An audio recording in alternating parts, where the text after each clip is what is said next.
uncovered it. MK Ultra paved the way. And when the truth got too loud, they buried the journalist and kept the pipeline running. This chapter walks through the darkest alley of U.S. history, where the government used drugs as weapons, and blamed the fallout on the people. Chapter 8. The trap was built this way. You take broken people, put them in broken places, surround them with predators, and then punish them when they fall. This chapter exposes the architecture of addiction.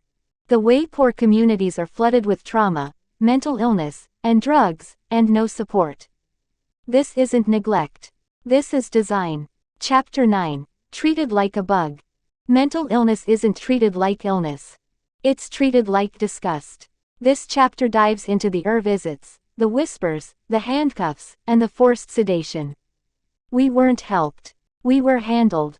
Even in hospitals, we weren't patients. We were pests. And it's time that truth was told. Chapter 10. Trauma is the fuel. Everything in the system runs on trauma. It creates the addict. It justifies the arrest. It guarantees the return. This chapter explores how trauma is ignored, recycled, and profited from. Because healed people don't make them money. So they keep us bleeding. Chapter 11. Psychedelics, mind control, and the drugs they weaponized. They criminalized the medicine and funded the MINDF asterisk. MK Ultra. LSD tests. Quaaludes gone missing. This chapter tells the story of how psychedelics were twisted, buried, and demonized, even as they were healing tools for thousands. They didn't ban them because they were dangerous. They banned them because they worked. Chapter 12. When healing got hijacked. Religion became a cage. Therapy became a hustle. Music became mind control. This chapter shows how our healing spaces were stolen, corrupted, and repackaged for control. But we remember the roots.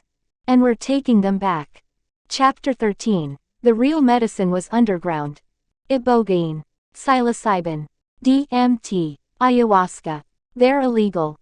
Because they free us. This chapter opens the underground healing movement, the real revolution built on mushrooms, roots, and truth.